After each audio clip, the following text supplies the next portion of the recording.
Good evening, everybody. And today I'm sitting on a really vibrant background because the topic is that vibrant. The expanse is so much and so much to understand about it. So, welcome all of you, and let's take you into the world of multiple intelligences, different ways of learning. And as our norm is, we will begin with a little story of Pan. So let's get ready for the story and get set and go.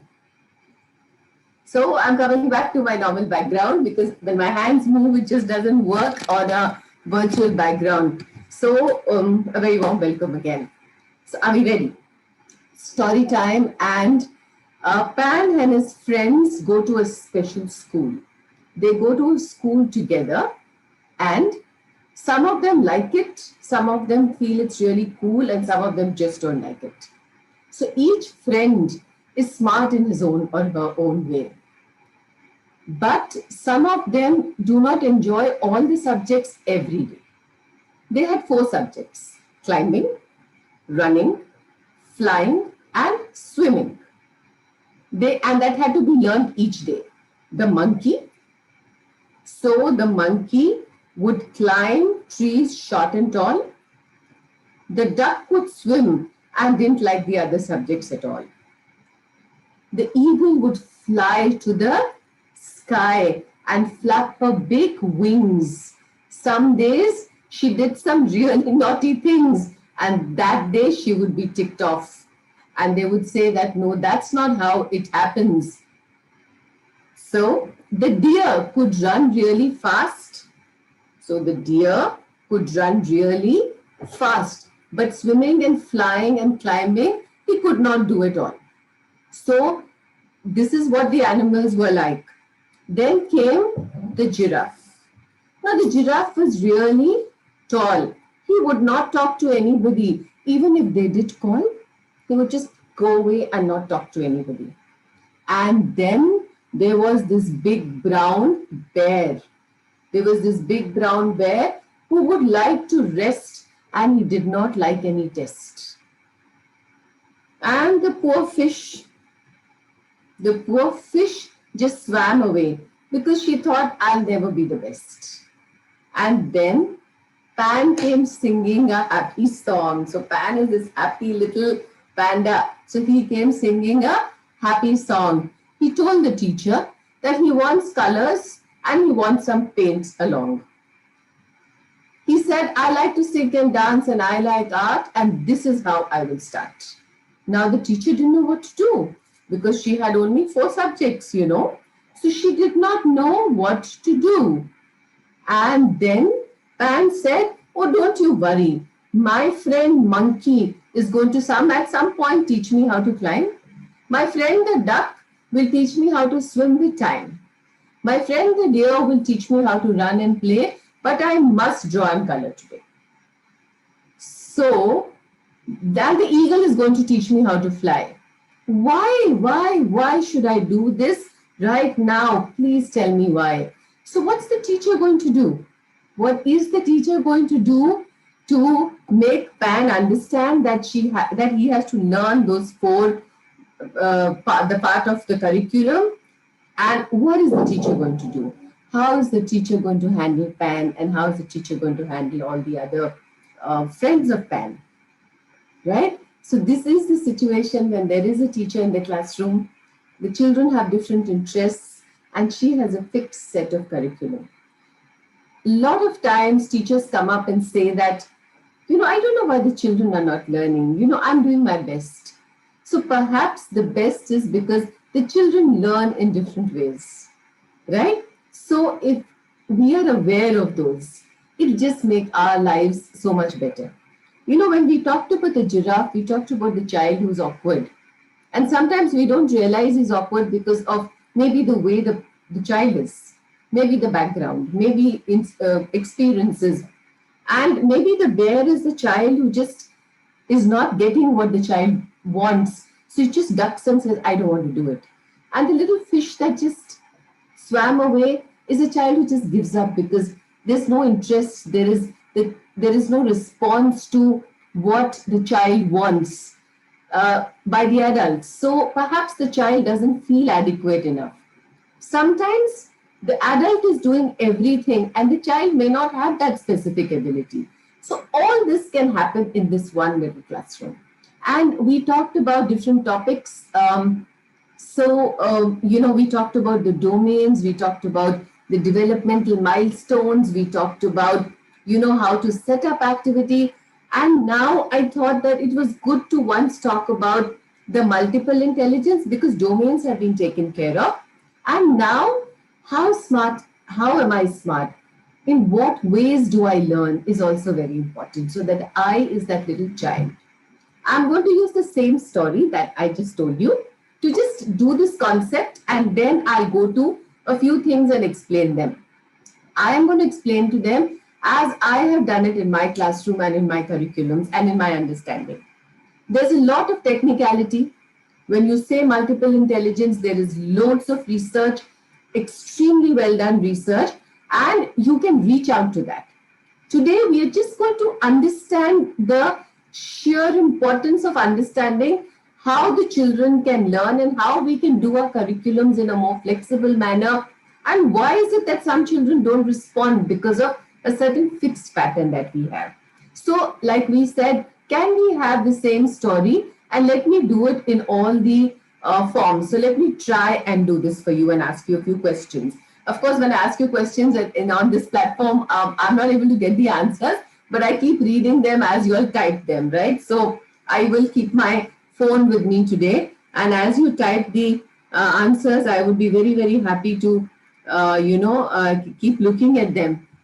Yes, so, all right. So, what I'm going to do is, I'm going to just reduce the volume and I'm going to look at your answers. So, that way we'll be able to. So, ready. We're going to do the same story with music, right?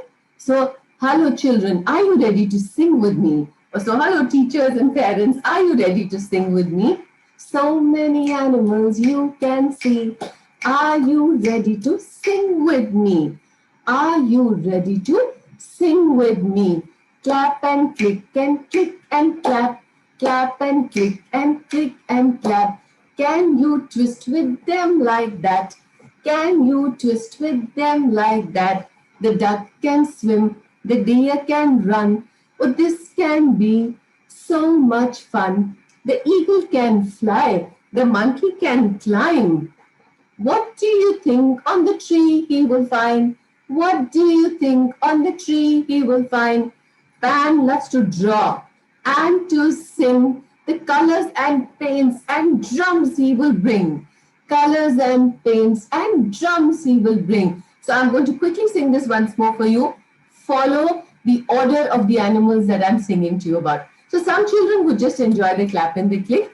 And I'm just going to sing this once for you very quickly so that you get the order, right? So many animals you can see. Clap and click and clap. Can you twist with them like that? The duck can swim and the deer can run. Oh, this can be so much fun. The eagle can fly and the monkey can climb. What do you think he's going to? On the tree he can find.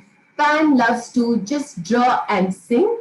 Colors and drums he will bring. Now I'm going to ask you a couple of questions. The same thing I first narrated the story to you.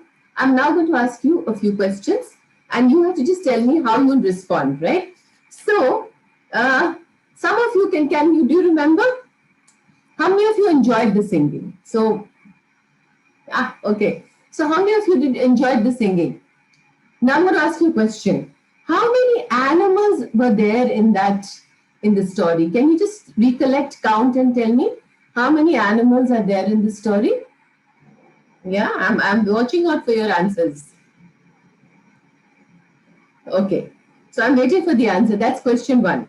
The second one, can you name the animals in the sequence I sang the little song for you? So can you name the animals in the same sequence? So the first one was what? It was a duck, then there was a deer, then there was an eagle, and then there was the monkey, and then there was Pan. So can you sequence it for me? Some of you So whatever out of this you want to answer or do, you can do that. Can you name the animals and write the names down for me? Can you write the actions the animals did? So what happened? The duck swimming, the deer running, the eagle flying, the monkey climbing, and Pan painting. Can you write the names and the action? Who can help? Okay, so who can help Pan to swim? Which of the animals is going to help Pan to swim? Another question. Think and draw all the activities you enjoy. Another thing to do. Who would like to sketch and paint in school? Make a beautiful land of his friends and a little school and do it on your own. Okay, I'll name the actions and you have to do them. So the kinesthetic learning. So each of these questions actually enables each child who perhaps likes to learn that way. There could be a child who just enjoyed the song, will not do any of the given below questions. There could be a child who will draw beautifully. There could be a child who will imagine many more animals and put them there. There could be a child who will do the sequencing and counting really well. So every child will not be able to do each of these questions well because their interests vary. Their attention span to that thing that they enjoy varies, and that's what happens in the class. So if you actually do a single activity and address it differently and actually see that children, and don't worry about every child responding to everything. Watch out for what these children are mostly responding to. Does the child like this doing painting and drawing? Does the child like to write name? Does the child like to really just sit down and think? Does the child like peer learning? Does the child go up and ask, like for example, who is going to help Pan? Would this child reach out to another child? So these are activities that can happen in a very simple manner. You may not be able to do it for everything in a large classroom, but if you keep the domains in mind, if you keep the intelligences in mind, you will start thinking of questions which would perhaps trigger a response from a child who prefers drawing over writing, from a child who prefers to just sit and think over a child who likes to do peer play. So each child will have their combinations. Nothing is going to be in isolation. Just like we did domains, you won't do the development of one domain and say, oh, this is it. No. While that domain is happening, other domains will develop. That's exactly with the intelligences. This is only the dominant one. This I enjoy the most. But these are in the next order. So that's another very interesting way to look at the way intelligences develop, how they get, stimulation, because finally that is what we are looking for in the learning pattern, right? So there's this lovely worksheet that Sejal has made for us. It's a really nice one. I will share it. In fact, I will just put it on the screen for you so that you can see it. It's a lovely worksheet, and I'm going to tell you what you can do with it. So this is how it looks. It can be cut up. And as usual, Sejal will always have this lovely note here where you can keep putting your own signatures. So it has all the intelligences here. I'm going to explain them to you, and then I'm going to tell you what we are going to do with this, right? So there are 8 main the division is on 8 broad intelligences.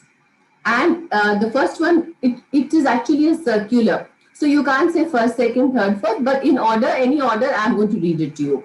So musical intelligence, music smart. Linguistic intelligence, word smart. Logical, mathematical intelligence, number smart.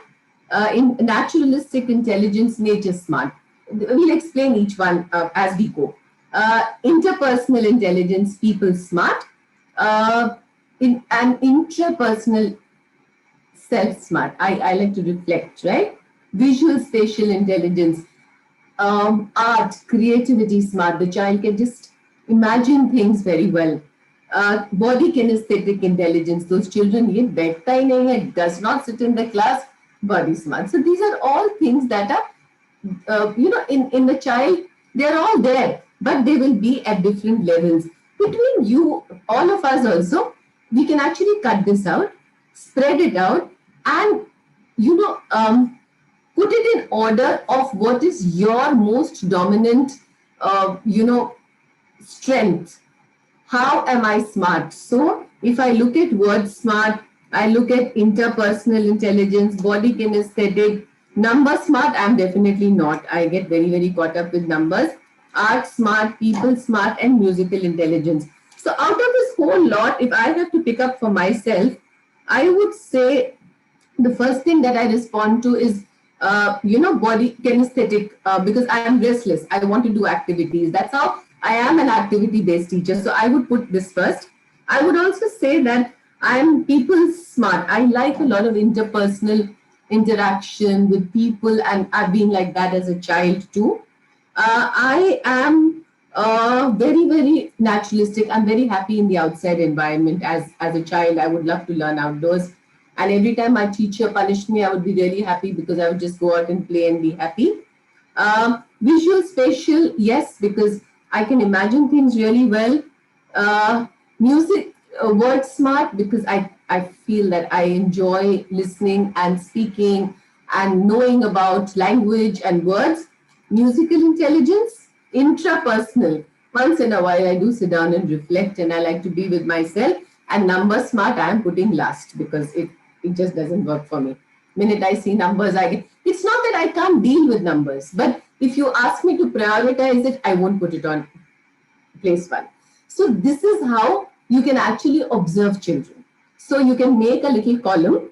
You have the children's name and have all the intelligences placed, and then keep making a note on how the child's hobbies are. What is the child responding to? What is the child enjoying the most? What are the co-curricular activities? Immediately the child will get up and run. So that will help you to understand, especially for little children. So otherwise, so observation is the best thing for little children. For the older ones, it could be a questionnaire. Older people, what do you enjoy doing? How do you enjoy doing it? So this is how you can observe and look at how children are. And you can hand this over to the parents as well and tell them, why don't you observe and see and inform us, because this is the time you're going to need some parental help also, no? So also talk about this so that when we are designing our curriculums, we're designing this next couple of months, we should be able to understand that many of my children are going to respond to music. Online, everybody is getting a little worried. What are the children going to respond to? Ma'am, they're not responding. So maybe if we create these environments where, the children's interests are said, that children, we are going to paint today. So maybe that one child who does not like to write may get excited that day. So that today we are going to play a little jumping game. So maybe that child will get excited. They will all finally do what you're asking them to. But can we give them that little extra on priority so that we understand their needs?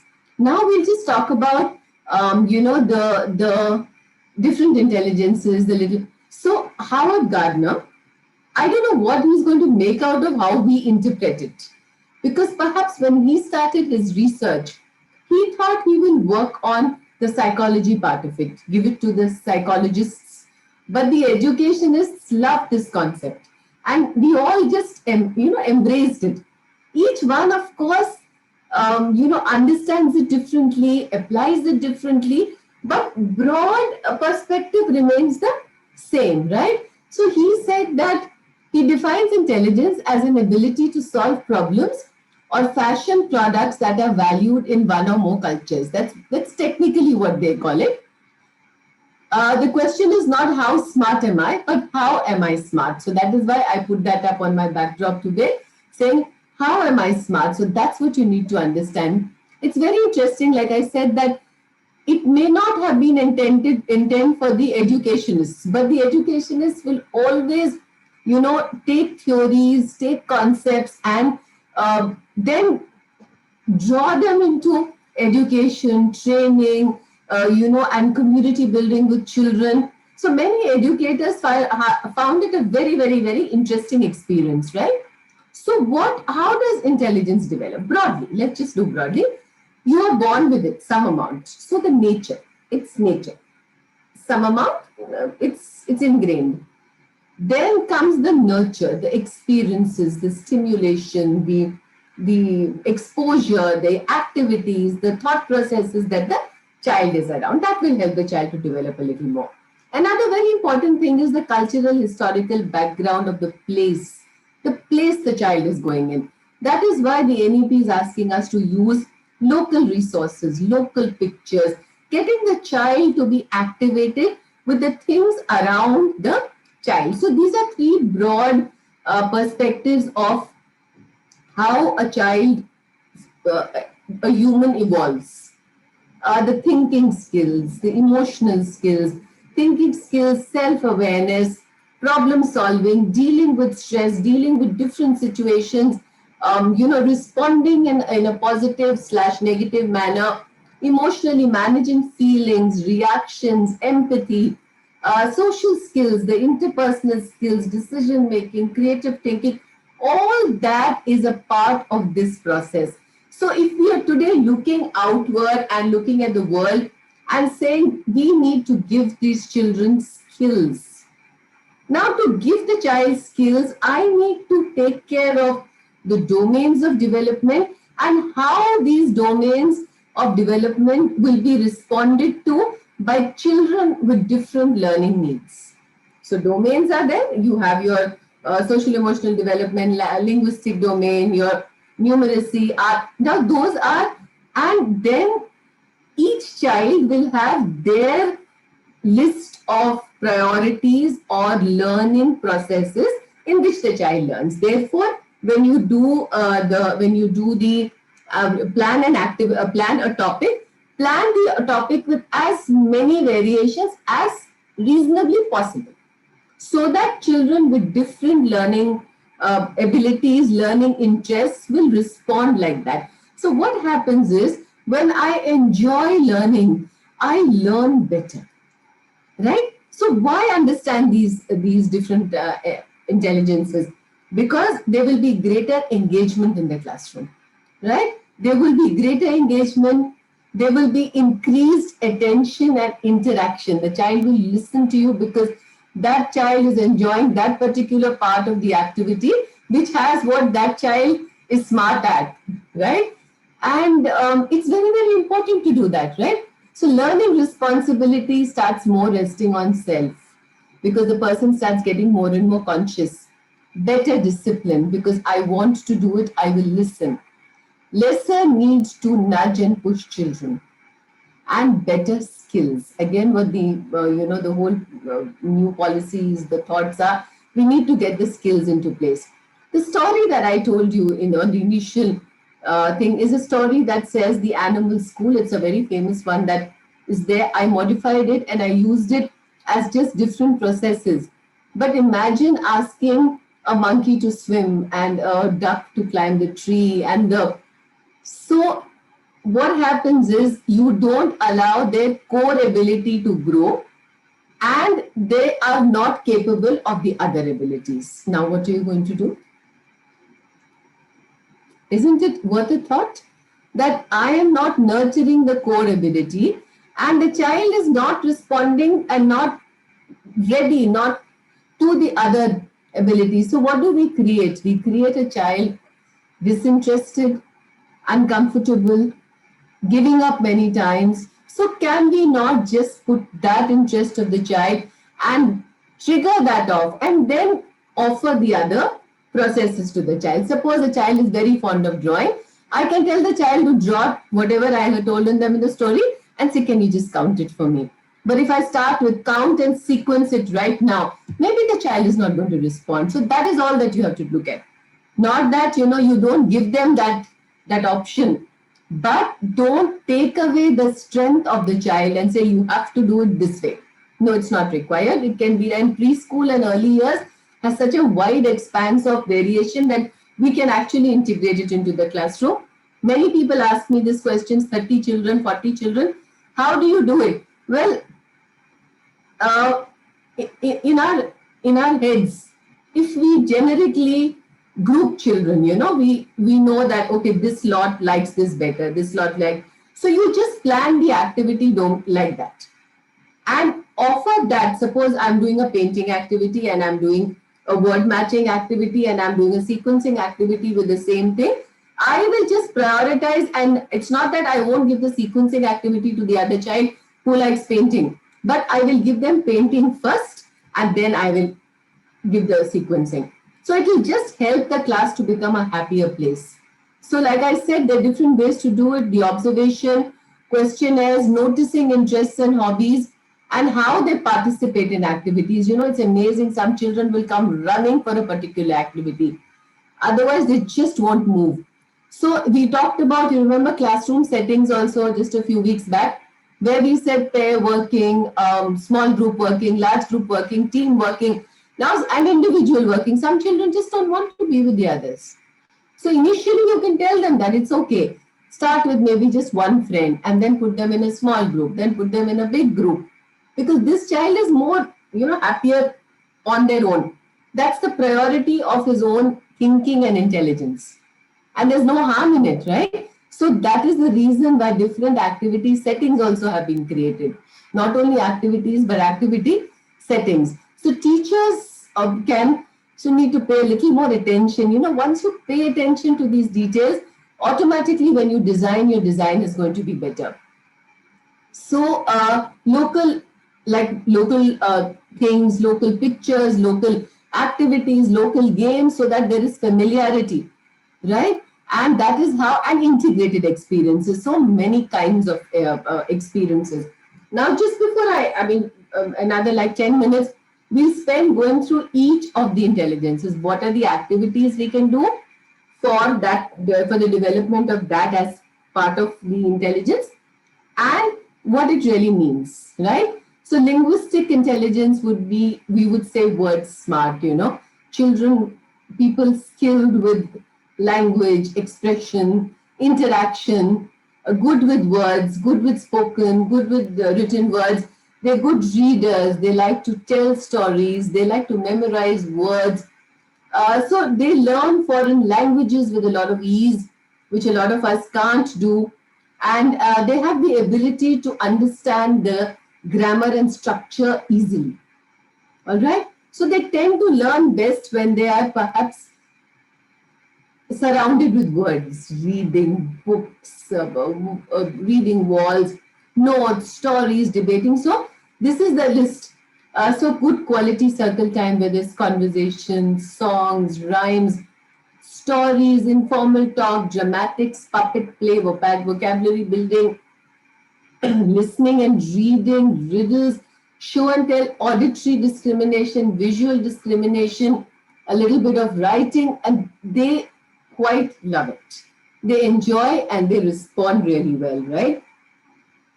So the next one is the logical mathematical intelligence, the questioner, the number smart. I would just say the question, a person who can think and have questions, answer questions. So ability to reason and calculate. That's how you understand with this person.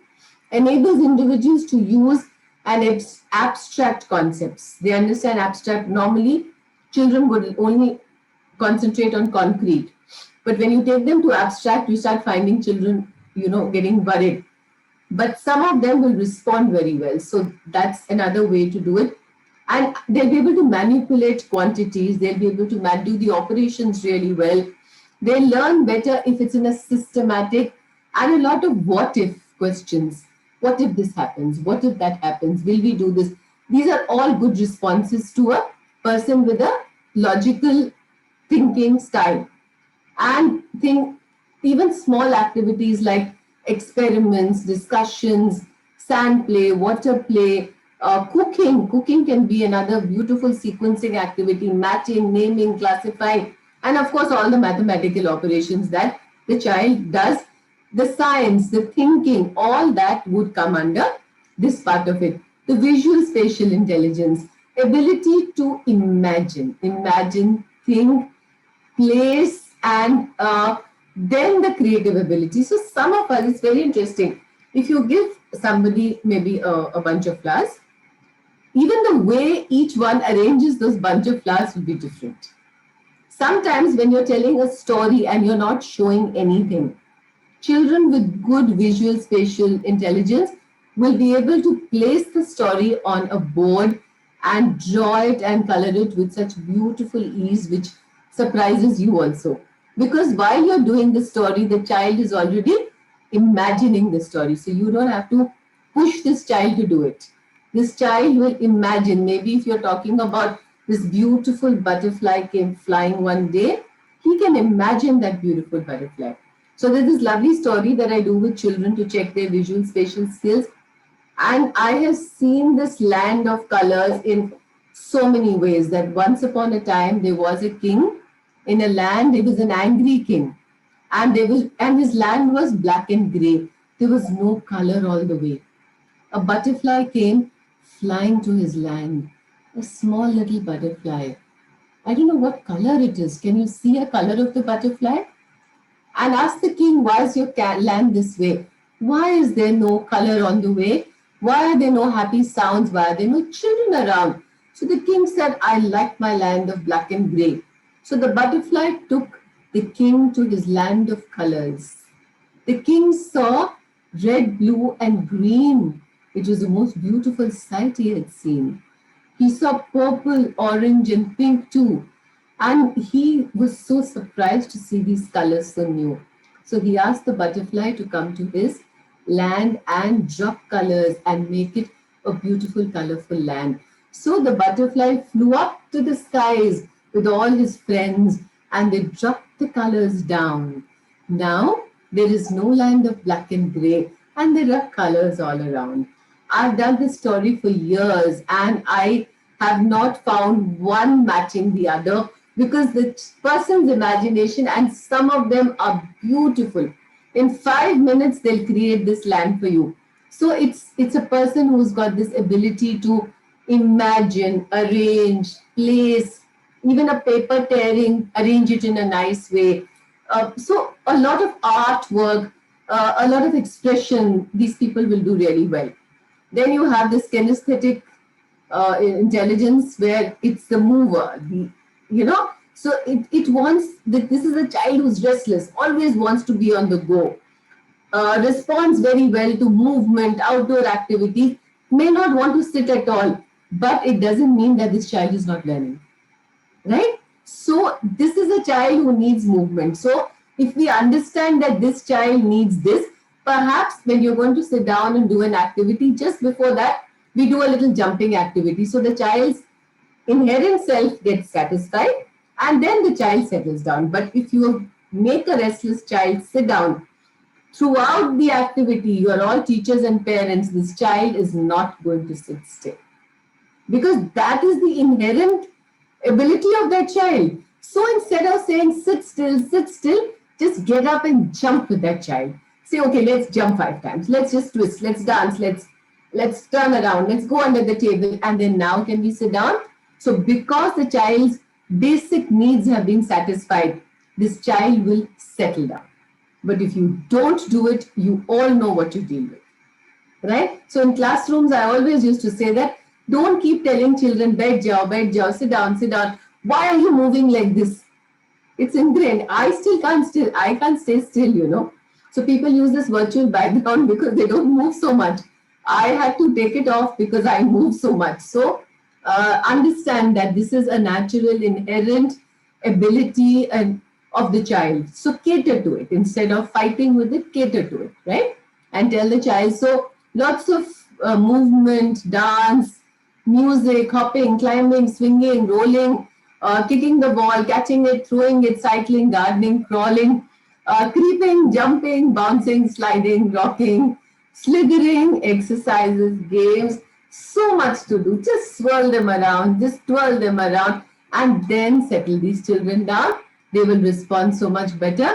The interpersonal, the socializer, the child who's people smart. So this skill, this intelligence enables people and individuals to make distinctions and go out and reach out to people.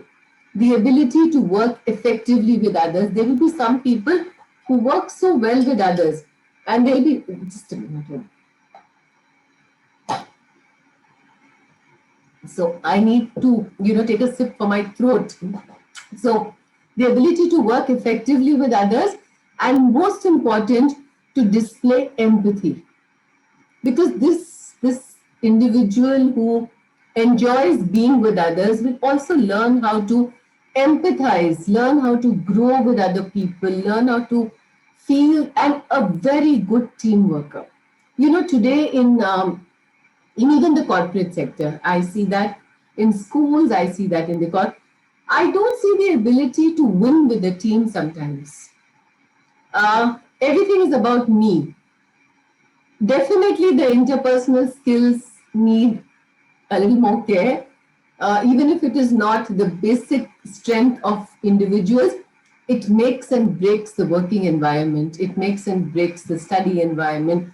So this is a skill which perhaps in some way we must integrate, we must bring into our processes so that when our children grow up and they go out there to work, go out to see the world, they're team players and not individualistic people. So it could be an intrapersonal person, like I could just like to be with myself, but this particular skill of also empathizing, working, being part of teams, I think is a skill which we must nurture to the best we can. Like we said, there is a nature, we can't help that from our end, but we can influence the nurturing. We can give them the stimulation of very, very important things that, so if we keep giving them experiences, automatically the waves go, the signals go, and gradually maybe this child will adapt to a different way of thinking and behaving, right? So look at this. The intrapersonal is like a person who's happy with themselves. A lot of self work, individual work, they enjoy all of that. So even in a team, for example, if you're heading a team and you see a chairperson who's very, very, just wants to work on their own, give them that kind of work. Maybe it will just create a happier team. So even these little things will matter. So a role play makes a difference here. Simple activities of, where the child has to sit down and reflect, think, what would you like to do, asking them me questions, all that would help. And then the music lover, the musical rhythmic, child who loves music and loves to move and dance. And the minute you play music, the child responds and smiles so beautifully. So I just put up a little, uh, a small beat which I thought maybe I should share with you. I'm not carrying this. I hope I remember it. But it's something which I just said that, with beats of simplicity, rhythm, how can we create interest of the children? So, I'll have to remove the earphones so that you can hear it. So, एक छोटा सा कीड़ा आया, एक छोटा सा कीड़ा आया, देखो किसी को नजर ना आया, नजर ना आया, नजर ना आया, ने हमको बहुत सताया, बहुत सताया, बहुत सताया। लेकिन तीन चीजें हम दोहराएंगे और बार बार सबको सुनाएंगे। तीन चीजें दोहराएंगे, बार बार सुनाएंगे। मास्क देखो तुम्हें है पहना, कभी न चूको भाई बहना, धोते हैं रहना, कभी न चूको भाई बहना, कभी न चूको भाई बहना, और एक दूसरे से थोड़ा दूर है रहना, सबको है ये बात समझाना, कभी न चूकना भाई बहना, कभी न चूकना भाई बहना. So you can do the simple beat. ये जरा, these are very important things that children have to learn. ना ये दो तीन चीजें teach them even if they don't have the musical intelligence. Let's try, because these little beats will just interest the children. I just thought I will do this beat for you today because this is so important for this situation, right? And the reason I do it in Hindi is because with the beats that flows better. Not that the English rhymes don't need to have. For the English rhymes, you can do a clap and a click beat. That also works beautifully. That I'm going to do next week for you. Naturalistic, the skills of making connection with nature. Back to nature. I think is such an important thing. Some children, some people are naturalistic. They respect nature. They enjoy being outside. And I think in the present situation and how life is, everything to do with nature must be nurtured. If you nurture it, the love for nature, taking them out, letting them see the wonder of what is around, maybe everybody is going to be a little kinder to the earth. You know, every packet that you pick up, you have to know you're going to throw it. It should pain you, right? Because it's your earth that's going to get all this, discarded, and they have to. So anything you have to discard, you will think 5 times. It's a small thing. When you're taking a bath in the morning, you will say, let me close the tap, let me close the shower, because you know that you have to save those 10 drops of water which you're going to waste. Brushing the teeth. So teach them the connection between our living and nature. How can we make it better? Some children will respond naturally, love of nature. Some people, humans. Otherwise, please nurture it. Like we talked about nature and nurture. So let's nurture the love for nature. So these are the broad, intelligences, and not very difficult to really bring into our curriculums. You can bring it with simple activities. You can do an activity and then just bring it with questions. You can do just a topic and do an artwork with it. You can do artwork and do language with it. So every kind of a learner will definitely feel that this is for me, right? So that is the need for the intelligence. Is like for domains, we knew we have to do activities for each domain. Like that, within the domain, you have to do activities for what is the dominant, what is the most exciting part of what appeals to this child, because that is the child's inherent ability. Then you will nurture the other abilities slowly. But if you don't let the main ability and how am I smart bloom, then this particular child or an individual or an adult may not just want to do anything else. So to create that want to do, find what the child gets interested with and just offer them that. It makes a big difference. Like for example, when I started working, I'm a preschool primary teacher, and each time I walked in, I used to be identified and taken out of the classroom and put out as an activity teacher. Create an activity room, paint the walls, and while I can work with a lot of teams, but I'm also a very individualistic working person. I like to work on my own, but I have the ability to work with a lot of teams. So how did somebody the first time catch this ability of mine? Sometimes I wonder, that I could have just been a class teacher for all my life and I would have never experimented and been where I am today. But the first person who observed me realized that maybe my interest is beyond this. Opened one store, one old store of the school, and told me, there's some resources here. Can you, bring them out and clean them? And that was my first experience with creating activity-based learning in low-cost resources. And then everywhere I went, that would happen. People would say, why don't you build this for us? Why don't you build that for us? Because that was my inherent skill and I was lucky enough that people saw it. So look where I am today. I share, I interact, I write because I love what I'm doing. And everything else I'm growing. Like technology is not my, like my family has this big laugh, that, oh God, if someone can explain it to her. Sejal deals with me regularly, so she would tell you. But I learn it. Because when I learn technology, I come back and I do what I enjoy best. So it's as simple as that. If you can catch people of your teams with their interest, younger children with their interest, and then encourage them to learn new things. So inherent nature and what you can nurture. And a big, to, all the educationists, the researchers, if I always say that if a Howard Gardner did not think of this, perhaps we would have still been struggling.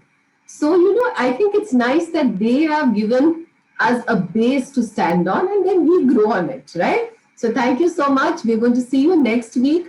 We have somebody who is a world record holder for traveling the fastest in to 242 countries and with music to 250 plus. I met him on one of my TED Talks and I requested him to come because we thought for embracing multiculturalism, who can be better than a person who's traveled the world? So a very simple person. It would be really lovely to see you all back next week, and then next week I have to start thinking of something really interesting to do for the week after that. So thank you so much. Good evening. Bye bye. Square, square, panda.